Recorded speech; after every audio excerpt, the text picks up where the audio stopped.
Hello friends, कैसे हैं आप सभी लोग। आई होप आप सब लोग बिल्कुल ठीक होंगे। चलिए शुरू करते हैं आज की क्लास। आज की क्लास में डिस्कस करेंगे सीटेट का मोस्ट इम्पॉर्टेंट टॉपिक जो कि है आपका बुद्धि। सीडीपी में बुद्धि से संबंधित हर सीटेट एग्जाम में क्वेश्चन पूछे जाते हैं। तो जो इम्पॉर्टेंट क्वेश्चन है और आपके जो एग्जाम में पूछे गए हैं और जो आने वाले एग्जाम में आने की जिनकी संभावना है उनको हम आज की क्लास में डिस्कस करने वाले हैं। ठीक है, क्योंकि आप सभी को पता है जो सीडीपी सब्जेक्ट है उसमें जो भी टॉपिक हम डिस्कस कर रहे हैं वो सभी इम्पॉर्टेंट है। तो उसमें जो इम्पॉर्टेंट टॉपिक उसमें से एक जो है बुद्धि आपका इम्पॉर्टेंट टॉपिक है। तो इससे संबंधित जो भी एग्जाम में क्वेश्चन पूछे जाने वाले हैं वो सभी आज हम यहाँ पे डिस्कस करने वाले हैं। तो क्लास इम्पॉर्टेंट है, शुरू से लास्ट तक देखिएगा ताकि सारी चीज़ें यहाँ पे क्लियर हो जाएं। तो चैनल पर नए हैं तो चैनल को सब्सक्राइब कर लीजिएगा, साथ में अपने दोस्तों को भी शेयर कर दीजिएगा। देखते हैं आज की क्लास का पहला क्वेश्चन क्या दिया है। पहला दिया है कि एक बालक कक्षा में सदैव व्यायाम एवं शारीरिक अंगों के कुशलतापूर्वक प्रदर्शन में विश्वास एवं रुचि का प्रदर्शन करता है, ऐसे छात्र में बुद्धि होगी। यानी कोई एक बालक है वो कक्षा में हमेशा व्यायाम और शारीरिक अंगों के कुशलतापूर्वक प्रदर्शन में विश्वास रखता है और रुचि रखता है। ठीक है, साथ में रुचि के साथ प्रदर्शन करता है। तो ऐसे छात्र में किस प्रकार की बुद्धि होगी? क्या उसमें शारीरिक गतिज बुद्धि होगी या फिर मानसिक बुद्धि होगी, दैसिक या दैनिक होगी या फिर गणितीय बुद्धि होगी। तो अगर कोई भी बालक व्यायाम करता है उसके शारीरिक अंग जो है कुशलतापूर्वक अच्छा प्रदर्शन करते हैं और व्यायाम में वो रुचि करता है, तो ऐसे बच्चे में कौन सी बुद्धि होगी? तो वो होगी शारीरिक गतिज बुद्धि, यानी कि जो उसका शरीर है वो गति करता है, गति से संबंधित उसमें बुद्धि होगी। तो पहला ऑप्शन यहाँ पे सही हो जाएगा।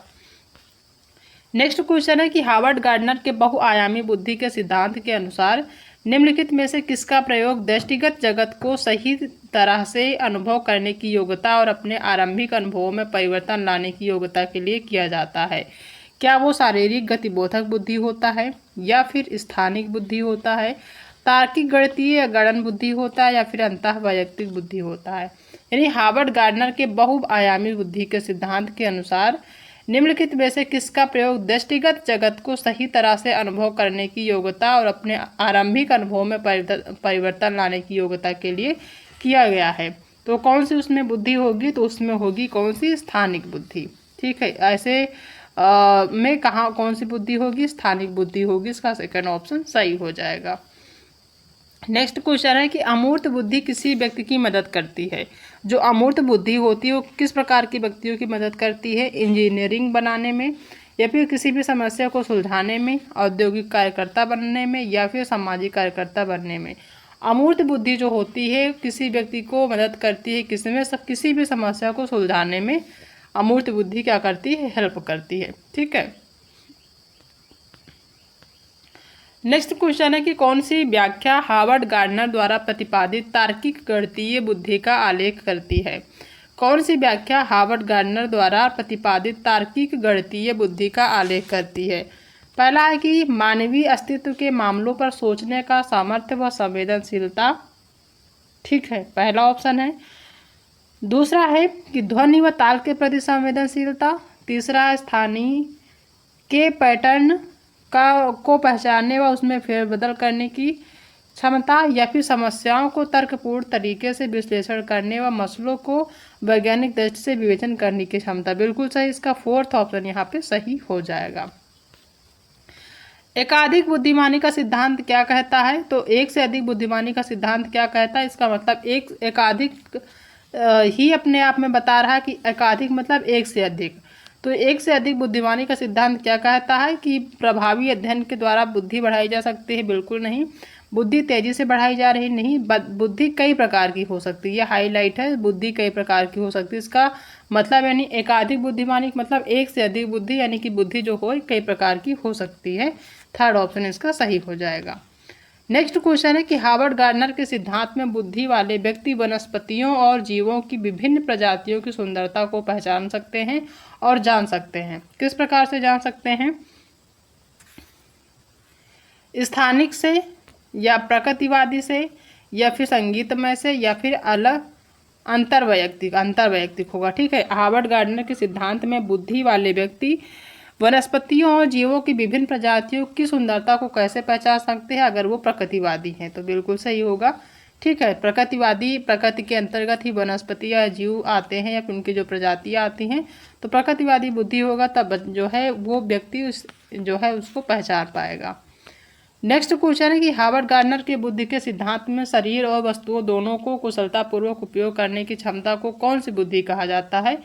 तो बुद्धि के सिद्धांत में शरीर और वस्तुओं दोनों को कुशलतापूर्वक अगर वो उपयोग करता है और उसमें क्षमता है तो कौन सी बुद्धि कही जाएगी? तो वो शारीरिक गति और संवेदनात्मक बुद्धि कही जाएगी। ठीक है, क्योंकि वो शरीर और वस्तुओं दोनों को कुशलतापूर्वक उपयोग कर पाता है और उसमें उपयोग करने की क्षमता भी होती है। नेक्स्ट क्वेश्चन है कि बुद्धिमत्ता को मापने के लिए बुद्धिलब्धि परीक्षाओं का प्रयोग क्या है? वैध है क्योंकि यह बुद्धिमत्ता को शुद्धता से संभावित करता है, या फिर जो है की आलोचना की गई है क्योंकि कई परीक्षाओं में सांस्कृतिक पक्षपात झलकता है। बिल्कुल सही।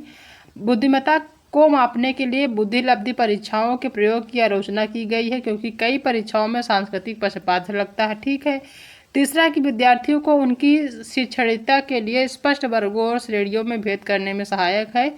गलत है। अध्यापकों को विद्यार्थियों की अकादमिक प्रदर्शन और सफलता को संभावित करने में मदद करता है। ये भी क्या है? गलत है।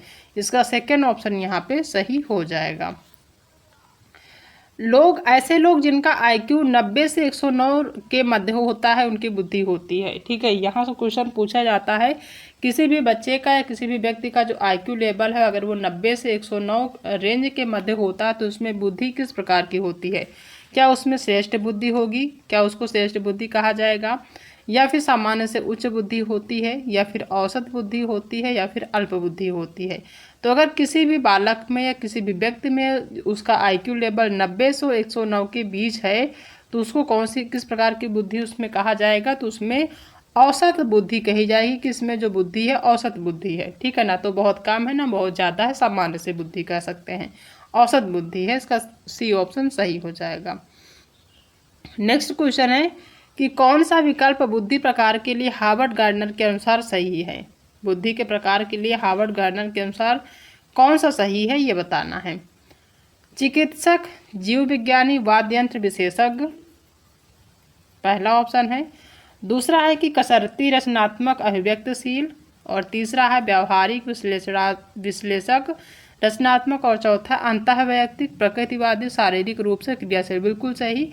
अंतःवैयक्तिक प्रकृतिवादी और शारीरिक रूप से क्रियाशील ये जो है हार्वर्ड गार्डनर के अनुसार बुद्धि के प्रकार में से एक है, तो इसका फोर्थ ऑप्शन सही हो जाएगा।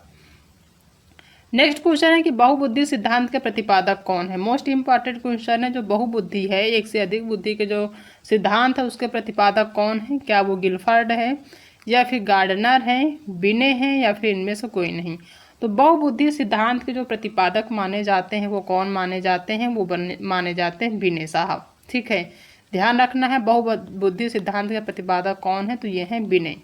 ठीक है, यहाँ से क्वेश्चन पूछा जाता है।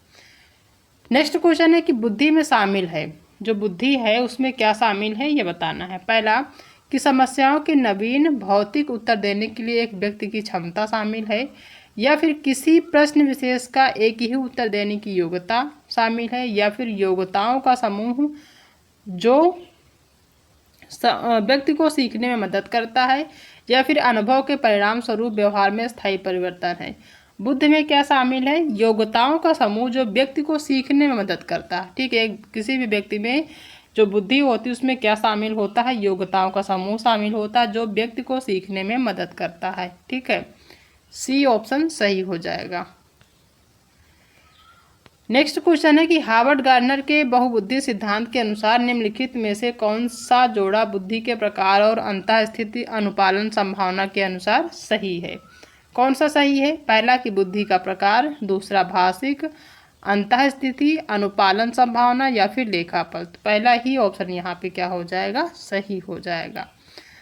बुद्धिमत्ता के समकालीन सिद्धांतों के अनुसार बुद्धि क्या है? बुद्धिमत्ता के समकालीन सिद्धांतों के अनुसार जो बुद्धि है वो क्या है? क्या केवल दूसरों की नकल करने की क्षमता होता है? बिल्कुल नहीं। बुद्धिमत्ता जो है दूसरों की नकल करने की क्षमता को नहीं कहते हैं। दूसरा है कि एक विशिष्ट एकाकी क्षमता होता है, ये भी नहीं है, बल्कि अक्षमताओं का एक समूह होता है। ठीक है, क्या होता है? अक्षमताओं का एक समूह होता है। नेक्स्ट क्वेश्चन है कि हार्वर्ड गार्डनर के बहुबुद्धि सिद्धांत के अनुसार निम्नलिखित में से कौन सा जोड़ा बुद्धि का प्रकार और अंतःस्थिति अनुपालन संभावना के अनुसार सही है? कौन सा सही है? पहला है बुद्धि का प्रकार, भाषिक, अंतःस्थिति, अनुपालन संभावना या रेखापाल। ये क्वेश्चन जो है रिपीट हुआ, इसका सेकंड ऑप्शन यहाँ पे सही हो जाएगा। ठीक है, हार्वर्ड गार्डनर के अनुसार बुद्धि क्या है? हार्वर्ड गार्डनर काफ़ी ज़्यादा इंपॉर्टेंट है। अगर बुद्धि से जो बुद्धि चैप्टर है यहाँ से ये क्वेश्चन हमेशा पूछा जाता है हार्वर्ड गार्डनर से रिलेटेड। तो हार्वर्ड गार्डनर के अनुसार बुद्धि क्या है? व्यवहार में सकारात्मक परिवर्तन होता है, या फिर व्यवहार में नकारात्मक परिवर्तन होता है, या फिर मूल उत्पादों का उत्पादन करने की क्षमता होता है, या फिर कई विशिष्ट क्षमताओं का एक समूह होता है। तो हार्वर्ड गार्डनर के अनुसार जो बुद्धि होती है वो कई विशिष्ट क्षमताओं का एक समूह होता है। क्या होता है? कई विशिष्ट क्षमताओं का एक समूह होता है। तो इसका फोर्थ ऑप्शन सही हो जाएगा। नेक्स्ट क्वेश्चन है कि किसने सामान्य बुद्धि की अवधारणा की आलोचना की और बुद्धि का एक वैकल्पिक सिद्धांत प्रस्तावित किया है? किसने सामान्य बुद्धि की अवधारणा की आलोचना की है और बुद्धि का एक वैकल्पिक सिद्धांत प्रस्तावित किया? क्या वो जीन पियाजे हैं, हार्वर्ड गार्डनर हैं, लेव वाइगोस्की हैं, या फिर हैं चार्ल्स स्पीयरमैन? तो कौन है? अगर बुद्धि की बात हो रही तो कौन से हो सकते हैं? ये होंगे हार्वर्ड गार्डनर साहब। ठीक है, नेक्स्ट क्वेश्चन है कि बुद्धि के संदर्भ में निम्नलिखित में से कौन सा दृष्टिकोण शिक्षार्थियों के बीच विविधता के सम्मानपूर्ण विचार का समर्थन करता है? कौन करता है? पहला है कि बुद्धि वातावरणीय कारकों से प्रभावित नहीं होती, और दूसरा है कि बुद्धि आनुवांशिक कारकों से प्रभावित नहीं होती है।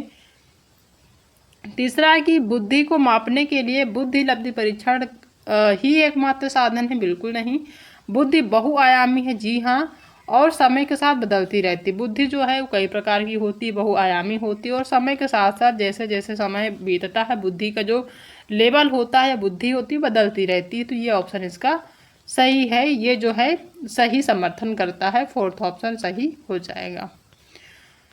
नेक्स्ट क्वेश्चन है कि बहुबुद्धि सिद्धांत कहता है कि, क्या कहता है? कि बुद्धि विभिन्न प्रकार की हो सकती है।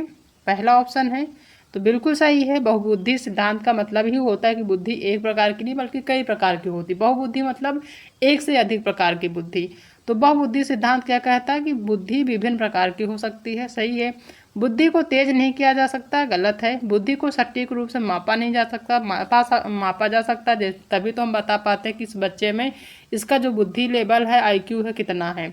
सभी व्यक्तियों में बुद्धि स्तर एक समान होती? जी नहीं, सबका IQ लेवल अलग अलग होता है। तो ये तीनों ऑप्शन गलत होंगे। इसका पहला ऑप्शन यानी बहुबुद्धि सिद्धांत कहता है कि बुद्धि जो है विभिन्न प्रकार की हो सकती, एक से अधिक प्रकार की हो सकती है। ठीक है, नेक्स्ट है कि अच्छे मंत्री, व्यवसायी, कूटनीतिज्ञ व सामाजिक कार्यकर्ताओं में कौन सी बुद्धि पाई जाती है? जो अच्छे व्यक्ति होते हैं उनका समाज में अच्छा रहन सहन होता है, व्यवसायी होते हैं या फिर कूटनीतिज्ञ होते हैं, या फिर समाज में जो कार्यकर्ता होते हैं, सामाजिक कार्यकर्ता, उनमें कौन सी प्रकार की बुद्धि पाई जाती है? क्या उसमें मूर्त बुद्धि होती है, अमूर्त बुद्धि होती है, या फिर होती है सामाजिक बुद्धि? तो उसमें कौन सी बुद्धि होती है? उसमें होती है सामाजिक बुद्धि। ठीक है, समाज के अकॉर्डिंग वो चीज़ों को समझते हैं और करते भी हैं। तो सी ऑप्शन यहाँ पे सही हो जाएगा। ठीक है, तो ये टोटल 20 क्वेश्चन हमने डिस्कस किया है जो कि इम्पॉर्टेंट है, और पिछले जो एग्ज़ाम हुए हैं उसमें आपके सभी कुछ एग्ज़ाम में कुछ क्वेश्चन इसमें से पूछे गए हैं, तो ये इम्पॉर्टेंट है। ठीक है, तो आई होप कि लगभग जो क्लास है बुद्धि से रिलेटेड जो क्वेश्चन हमने डिस्कस किया है वो समझ में आया होगा।